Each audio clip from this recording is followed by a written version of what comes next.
നമസ്തേ. 13/1/2025 തിങ്കളാഴ്ചത്തെ നക്ഷത്ര ഫലങ്ങളാണ് നോക്കുന്നത്.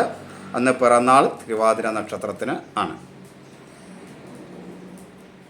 എൻ്റെ വീഡിയോ അല്ലെങ്കിൽ എൻ്റെ നക്ഷത്ര ഫലങ്ങൾ നിങ്ങൾക്ക് തുടർച്ചയായി കിട്ടണമെങ്കിൽ എന്തെങ്കിലും കമൻറ്റ് എൻ്റെ ഈ പോസ്റ്റിൻ്റെ അടിയിൽ ചെയ്യുക. ഈ പോസ്റ്റ് ഏത് പോസ്റ്റിൻ്റെ അടിയിലാണെങ്കിലും ചെയ്യുക. അത് മാത്രമാണ് മാർഗം. പിന്നെ വ്യക്തിപരമായ ഫലങ്ങൾ അറിയണമെന്നുള്ളവർ ഇതിൽ കാണുന്ന നമ്പർ എൻ്റെ വാട്സാപ്പ് നമ്പറാണ്. അതിലേക്ക് നിങ്ങളുടെ ഡീറ്റെയിൽസ് മെസ്സേജ് ചെയ്യുക. ഇനി നമുക്ക് 13/1/2025 തിങ്കളാഴ്ചത്തെ ഫലം നോക്കാം. കർക്കിടകം രാശിക്കാർക്ക് അനുകൂലമായ ദിവസമാണ്. മേടം, കന്നി, വൃശ്ചികം രാശിക്കാർക്ക് ഗുണദോഷ സമ്മിശ്രമാണ്. തുലാം, മകരം, കുംഭം, മീനം രാശിക്കാർക്ക് ദോഷമാണ്. ഇടവം, മിഥുനം, ചിങ്ങം, ധനു രാശിക്കാർക്ക് കഠിനമായ ദോഷം. ഇനി ഇത് ആരുടെയും ജാതക ഫലമൊന്നുമല്ല, അത് വൃത്തിയായിട്ട് മനസ്സിലാവണം. അതുകൊണ്ട് വ്യക്തിപരമായ ഒരു വ്യക്തി ഇതിൻ്റെ ഫലം ശരിയല്ല എന്ന് പറഞ്ഞിട്ട് കാര്യമില്ല. ഇതാരുടെയും വ്യക്തിപരമായ ഫലമല്ല, വ്യത്യാസം വരാം. എങ്കിലും പൊതുവെ നിങ്ങൾക്ക് ഈ ദോഷങ്ങളൊക്കെ വരും അല്ലെങ്കിൽ ഇങ്ങനെയൊക്കെ ആയിരിക്കും എന്ന് ഊഹിക്കാനും അത് മനസ്സിലാക്കിക്കൊണ്ട് ഈശ്വര ഭജനം നടത്തി ആ ദോഷങ്ങളിൽ നിന്ന് മുക്തി നേടാനൊക്കെ ആയിട്ട് ഇതിനൊരു മാർഗനിർദ്ദേശമായി സ്വീകരിക്കാം എന്നൊഴികെ അത് മാത്രമാണ് ഇതുകൊണ്ട് ഉദ്ദേശം. അതാണ് ഞാനിത് പോസ്റ്റ് ചെയ്യേണ്ടതിൻ്റെ ഉദ്ദേശം. അല്ലാണ്ട് നിങ്ങളുടെ ഒരു വ്യക്തിയുടെ ഫലം ശരിയാകുന്നില്ല എന്ന് പറഞ്ഞിട്ട് കാര്യമില്ല. കാരണം ഇത് ഒരിക്കലും വ്യക്തിഗതമായ ഫലം അല്ല. ഇനി നമുക്ക് ഓരോ നാളും പറഞ്ഞ് വ്യക്തമായിട്ട് നോക്കാം. അശ്വതി, ഭരണി, കാർത്തിക ആദ്യ കാൽഭാഗം.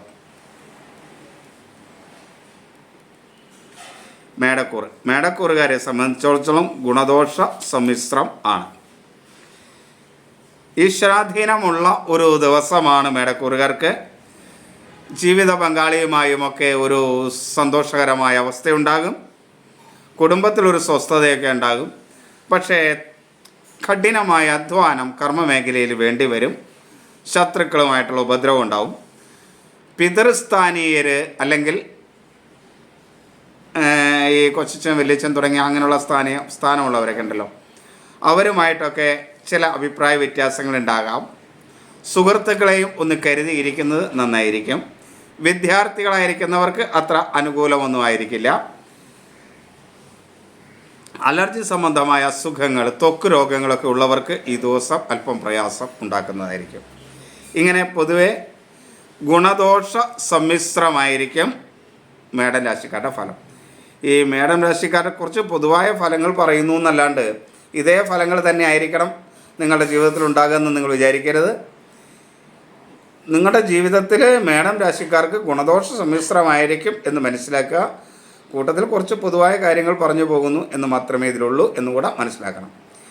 ഇനി ഇടവം, കാർത്തിക അവസാന മുക്കാൽ ഭാഗം, രോഹിണി, മകീരം ആദ്യ പകുതി ഭാഗം. ഇടവം രാശിക്കാർക്ക് കഠിനമായ ദോഷമുള്ള സമയമാണ്. സുഹൃത്തുക്കൾ ഒരു പരിധിവരെയൊക്കെ അനുകൂലമായിരിക്കും. വിദ്യാർത്ഥികളായിരിക്കുന്നവർക്ക് ഒട്ടും അനുകൂലമല്ല. ദൈവാധീനം ഒട്ടുമില്ലാത്ത സമയമാണ്. കുടുംബത്തിലൊരു സ്വസ്ഥതയും സമാധാനവും ഉണ്ടാകില്ല. ജീവിത പങ്കാളിയുമായിട്ടൊക്കെ സംസാരിക്കുമ്പോൾ വളരെ നിയന്ത്രണം ആവശ്യമുള്ളൊരു ദിവസമാണ്. തൊഴിൽ രംഗത്തൊരല്പം കഠിനമായ അധ്വാനമോ അല്ലെങ്കിൽ മനസ്വസ്ഥത കുറവോ ഒക്കെ അനുഭവപ്പെടാം. സ്വജനങ്ങളുമായി കലഹവും അഭിപ്രായ വ്യത്യാസവും ഉണ്ടാകാം. മനോദുഃഖം, സ്ഥാനമാറ്റം, ധനക്ഷയം ഒക്കെ ഉണ്ടാകാവുന്ന ഒരു ദിവസമാണ് ഇടവം രാശിക്കാർക്ക്. ഇടവം രാശിക്കാർക്ക് ഒട്ടും അനുകൂലമല്ലാത്ത സമയമാണ്. അതേപോലെ മക്കളുമായിട്ടുമൊക്കെ അഭിപ്രായ വ്യത്യാസം ഉണ്ടാകാനുള്ള സാധ്യതയുണ്ട്, ശ്രദ്ധിക്കണം. മിഥുനം, മകീരം അവസാന പകുതി ഭാഗം, തിരുവാതിര, പുണർദം ആദ്യ മുക്കാൽ ഭാഗം. മിഥുനം രാശിക്കാർക്കും ഒട്ടും അനുകൂലമല്ലാത്ത ദിവസമാണ്. ജീവിത പങ്കാളിയിൽ നിന്ന് കുറച്ച് ഗുണകരമായ അവസ്ഥയൊക്കെ ഉണ്ടാകും എന്നൊഴികെ ബാക്കി എല്ലാ കാര്യത്തിലും അത്ര അനുകൂലമൊന്നുമല്ല. സുഹൃത്തുക്കൾ ഒട്ടും അനുകൂലമല്ല. വിദ്യാർത്ഥികൾക്ക് വളരെ മോശമായ ദിവസമാണ്. അവരുടെ സുഹൃത്തുക്കളും കൂട്ടുകാരുമായിട്ടൊക്കെ പ്രശ്നങ്ങളുണ്ടാകും എന്നുള്ളത് കൊണ്ട് ഈ കൂറിൽ വരുന്ന വിദ്യാർത്ഥികളുടെ രക്ഷകർത്താക്കൾ പ്രത്യേകം ശ്രദ്ധിക്കണം. ഈശ്വരാധീനം വളരെ കുറയുന്ന സമയമാണ്. മക്കളുമായിട്ടുള്ള അഭിപ്രായ വ്യത്യാസവും കലഹവും ഒക്കെ ഉണ്ടാകാം. തൊഴിൽ രംഗത്ത് ചില പ്രയാസങ്ങളും ബുദ്ധിമുട്ടുകളും ഒക്കെ ഉണ്ടാകാം. സാമ്പത്തികമായി വളരെ പ്രയാസങ്ങൾ അനുഭവിക്കാം. പിതൃസ്ഥാനീയരുമായിട്ടൊക്കെ അഭിപ്രായ വ്യത്യാസങ്ങളും ഒക്കെ ഉണ്ടാകാം. പൊതുവെ സർക്കാർ മേഖലകളിൽ നിന്ന് അനുകൂലമല്ലാത്ത സ്ഥിതിയൊക്കെ ഉണ്ടാകാം. തൊഴിൽ രംഗത്ത് ചതിയും വഞ്ചനയുമൊക്കെ അനുഭവപ്പെടാം. ധനനഷ്ടം, അനുകൂലമല്ലാത്ത യാത്രകളൊക്കെ ഉണ്ടാകാനുള്ള സാധ്യത ഉള്ള സമയം ആണ്. കർക്കിടകം, പുണർദം അവസാന കാൽഭാഗം, പൂയം, ആയില്യം. കർക്കിടകക്കാർക്ക് പൊതുവെ ഗുണകരമായ ഒരു ദിവസമായിരിക്കും. പിതൃസ്ഥാനീയരിൽ നിന്നൊക്കെ അനുകൂലമായ സ്ഥിതി ഉണ്ടാവും. പൂർവികമായ സ്വത്തുക്കളോ അല്ലെങ്കിൽ പിതൃസ്ഥാനീയരിൽ നിന്ന് സാമ്പത്തികമായ നേട്ടങ്ങളൊക്കെ ഉണ്ടാകാം. വിദ്യാർത്ഥികളായിരിക്കുന്നവർക്ക് അനുകൂലമാണ്. ദൈവാധീനമുള്ള സമയമാണ്. പുത്രസ്ഥാനീയരുമായിട്ട് നിന്നൊക്കെ മനസ്സിന് സന്തോഷമുള്ള അനുഭവങ്ങൾ ഉണ്ടാകും. ജീവിത പങ്കാളിയിൽ നിന്നും മനസ്സിന് സന്തോഷകരമായ അനുഭവങ്ങൾ ഉണ്ടാകും. ശത്രുക്കൾ മൂലമുള്ള ചില പ്രയാസങ്ങളൊക്കെ ഉണ്ടാകുമെങ്കിലും അതുപോലെ സുഹൃത്തുക്കളെയൊക്കെ ഒന്ന് കരുതിയിരിക്കുക. പൊതുവെ കർക്കിടകൻ രാശിക്കാർക്ക് ഗുണകരമായ അവസ്ഥ തന്നെ ആയിരിക്കും. ചിങ്ങം, മകം, പൂരം, ഉത്രം ആദ്യ കാൽഭാഗം. ചിങ്ങക്കാർക്ക് ഒട്ടും അനുകൂലമല്ല. എല്ലാ രംഗത്തും അനുകൂലമല്ലാത്ത ഒരു സമയമാണ്.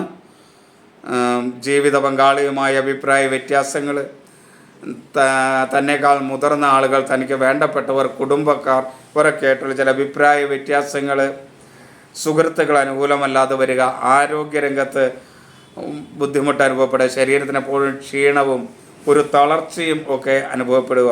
അങ്ങനെ പൊതുവെ ചിങ്ങക്കൂറുകാർക്ക് ഒട്ടും അനുകൂലമല്ലാത്ത സമയമാണ്. കന്നി, ഉത്രം അവസാന മുക്കാൽ ഭാഗം, അത്തം ചിത്ര ആദ്യ പകുതി ഭാഗം. കന്നിക്കൂറുകാർക്ക് ഗുണദോഷ സമ്മിശ്രമായ ഒരവസ്ഥയാണ്. വിദ്യാർത്ഥികൾക്ക് അനുകൂലമാണ്. ദൈവാധീനമുള്ള ഒരു സമയമാണ്. സുഹൃത്തുക്കളും അനുകൂലമാണ്. എന്നാൽ ജീവിത പങ്കാളിയുമായി അഭിപ്രായ വ്യത്യാസവും കലഹവും ഒക്കെ ഉണ്ടാകാൻ സാധ്യതയുണ്ട്. തൻ്റെ ആദരണീയരായ ആളുകളുമായിട്ട്, താൻ ആദരിക്കപ്പെടേണ്ട ആളുകളുമായിട്ട് ചില അഭിപ്രായ വ്യത്യാസങ്ങളൊക്കെ ഉണ്ടാകാനുള്ളൊരു സാധ്യതയുണ്ട്. അപ്പോൾ ഇങ്ങനെയുള്ള സാധ്യതകളൊക്കെ മനസ്സിലാക്കി വാക്കുകളൊക്കെ നിയന്ത്രിച്ച് മുന്നോട്ട് പോവുക.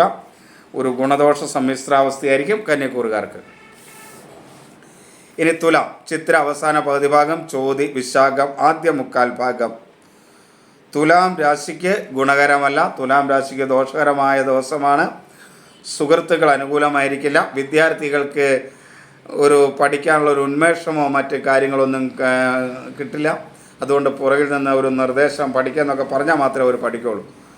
ദൈവാധീനം വളരെ കുറവുള്ളൊരു ദിവസമാണ്. തൊഴിൽ രംഗത്ത്, കർമ്മരംഗത്ത് പ്രയാസങ്ങൾ, മനസ്സുഖമില്ലായ്മയൊക്കെ അനുഭവപ്പെടും. പിതൃസ്ഥാനീയരിൽ നിന്നും ജീവിത പങ്കാളിയിൽ നിന്നും ചെറിയ ഒരു അനുകൂലമുണ്ടാകും. ശുഭഫലം വളരെ കുറവായിരിക്കും. ദോഷഫലങ്ങളായിരിക്കും കൂടുതലായിട്ട് തുലാക്കൂറുകാർ അനുഭവിക്കുക. ഇനി വൃശ്ചികം, വിശാഖം അവസാന കാൽഭാഗം, അനിഴം, തൃക്കേട്ട. വൃശ്ചികക്കൂറുകാർക്ക് ഗുണദോഷ സമ്മിശ്രമാണ്. വിദ്യാർത്ഥികളായിരിക്കുന്നവർക്ക് അനുകൂലമാണ്. പുത്രസ്ഥാനീയരിൽ നിന്ന് അനുകൂലമായ സമീപനം ഉണ്ടാകും. ദൈവാധീനമുള്ള ഒരു സമയമാണ്. ജീവിത പങ്കാളിയിൽ നിന്ന് അനുകൂലമായൊരവസ്ഥയുണ്ടാവും. എന്നാൽ ആരോഗ്യകരമായി അത്ര അനുകൂലമായിരിക്കില്ല. പിതൃസ്ഥാനീയർ നിന്ന് അല്ലെങ്കിൽ മാതൃസ്ഥാനീയരൊന്നും അത്ര അനുകൂലമല്ല. സുഹൃത്തുക്കൾ അത്ര മെച്ചപ്പെട്ട അവസ്ഥയിലൊന്നും ആയിരിക്കില്ല. തൊഴിൽ രംഗത്ത് ചില പ്രയാസങ്ങളും ബുദ്ധിമുട്ടുകളും ഒക്കെ ഉണ്ടാവും. ശത്രുക്കൾ മൂലം ചില പ്രയാസങ്ങളൊക്കെ ഉണ്ടാവും. വൃശ്ചികത്തിന് പൊതുവെ ഗുണദോഷ സമ്മിശ്രമായിരിക്കും. ധനുരാശി ഒട്ടും അനുകൂലമല്ല. കഠിനദോഷമാണ്. മൂലം, പൂരാടം, ഉത്രാടം ആദ്യ കാൽഭാഗമാണ് ധനുരാശി എന്ന് പറയുന്നത്. ധനുരാശിയെ സംബന്ധിച്ചിടത്തോളം ജീവിത പങ്കാളിയിൽ നിന്ന് കുറച്ച് അനുകൂലാവസ്ഥയൊക്കെ ഉണ്ടാകും എന്നൊഴികെ ധനപരമായ കാര്യങ്ങൾക്കും കുറച്ച് അനുകൂലമായ അവസ്ഥ ഉണ്ടാകും എന്നൊഴികെ ബാക്കിയെല്ലാം മോശമാണ്. ആദരണീയരായ ആളുകളിൽ നിന്നുള്ള മനപ്രയാസം, ഗുരുസ്ഥാനീയരിൽ നിന്നുള്ള പ്രയാസങ്ങൾ എന്ന് പറഞ്ഞാൽ അവരിൽ നിന്നുള്ള അനുകൂലമല്ലാത്ത സ്ഥിതി, സുഹൃത്തുക്കൾ അനുകൂലമല്ല, വിദ്യാർത്ഥികൾക്ക് അനുകൂലമായ ദിവസമല്ല. പൊതുവെ ദൈവാധീനം കുറവാണ്. മക്കൾ സ്ഥാനീയരൊക്കെ ആയിട്ട് വഴക്കുണ്ടാക്കാതിരിക്കാനായിട്ട് പ്രത്യേകം ശ്രദ്ധിക്കണം. ആരോഗ്യവും അനുകൂലമായിരിക്കില്ല. അലർജി സംബന്ധ രോഗമുള്ളവർ പ്രത്യേകം ശ്രദ്ധിക്കണം. മകരം രാശിക്കാർക്ക് ദോഷകരമായ അവസ്ഥയാണ്. പിതൃസ്ഥാനീയർ അനുകൂലമായിരിക്കില്ല. സുഹൃത്തുക്കൾ അനുകൂലമായിരിക്കില്ല. വിദ്യാർത്ഥികൾക്കൊട്ടും അനുകൂലമല്ല. തൊഴിൽ രംഗത്ത് കുറച്ച് പ്രയാസങ്ങളും ബുദ്ധിമുട്ടുകളും അവഹേളനങ്ങളും ഒക്കെ ഉണ്ടാകും. എന്നാൽ ഈശ്വരാധീനമുള്ള ഒരു സമയമായതുകൊണ്ട് ഇതിൽ നിന്നൊക്കെ തരണം ചെയ്യാൻ പറ്റും. ജീവിത പങ്കാളിയിൽ നിന്ന് കുറച്ച് അനുകൂലമായ സമീപനമൊക്കെ ഉണ്ടാകും. ആരോഗ്യരംഗം അത്ര അനുകൂലമായിരിക്കില്ല. കുംഭൻ രാശിക്ക് ദോഷകരമാണ്. അവിട്ടം അവസാന പകുതി ഭാഗം, ചതയം പൂരുരുട്ടാതി മുക്കാലും. കുംഭൻ രാശിക്കാർക്ക് അത്ര അനുകൂലമൊന്നുമല്ല, ദോഷം തന്നെയാണ്. എങ്കിലും ദൈവാധീനമുള്ള സമയമാണ്. ജീവിത പങ്കാളിയുമായി അഭിപ്രായ വ്യത്യാസം ഉണ്ടാകാൻ സാധ്യതയുള്ളതുകൊണ്ട് വാക്കുകളൊക്കെ നിയന്ത്രിച്ച് ഉപയോഗിക്കണം. വിദ്യാർത്ഥികൾക്ക് അനുകൂലമായ സമയമാണ്. സുഹൃത്തുക്കളിൽ നിന്നും പിതൃസ്ഥാനീയിൽ നിന്നൊക്കെ അനുകൂലമുണ്ടാകും. എന്നാൽ ദൈവാധീനക്കുറവുള്ള ഒരു സമയമാണ്. തൊഴിൽ രംഗത്ത് കുറച്ച് പ്രയാസങ്ങളൊക്കെ ഉണ്ടാകും. അങ്ങനെ കുംഭൻ രാശിക്കാർക്ക് പൊതുവെ ദോഷം കൂടുതലും, ഗുണം അല്പം മാത്രമായിരിക്കും. മീനം രാശിക്കാർ പൂരുരുട്ടാതി അവസാന കാൽഭാഗം, ഉത്രട്ടാതി രേവതി. മീനം രാശിക്കാർക്കും ദോഷമാണ്, അല്പം മാത്രമാണ് ശുഭകരമായിട്ടുണ്ടാകുകയുള്ളൂ.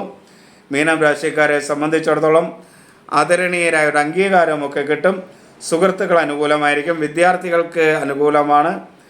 ജീവിത പങ്കാളിയുമായി കുറച്ച് സന്തോഷവും ഒക്കെ ലഭിക്കും. എന്നാൽ ദൈവാധീനക്കുറവുള്ളത് കൊണ്ട് പുത്രസ്ഥാനീയരൊക്കെ ആയിട്ട് സംസാരിക്കുമ്പോൾ ഒന്ന് ശ്രദ്ധിക്കണം. തൊഴിൽ രംഗത്ത് കുറച്ച് പ്രയാസങ്ങളുണ്ടാവും. ആരോഗ്യം അനുകൂലമായിരിക്കില്ല. വീണ്ടും എടുത്തു പറയുകയാണ്, ഇത് വ്യക്തിപരമായ ഫലമല്ല, പൊതുവെ ഒരു സൂചകമായി ഉപയോഗിക്കാം. എല്ലാവരെയും ഈശ്വരൻ അനുഗ്രഹിക്കട്ടെ എന്ന് പ്രാർത്ഥിക്കുന്നു. എല്ലാവർക്കും നമസ്തേ.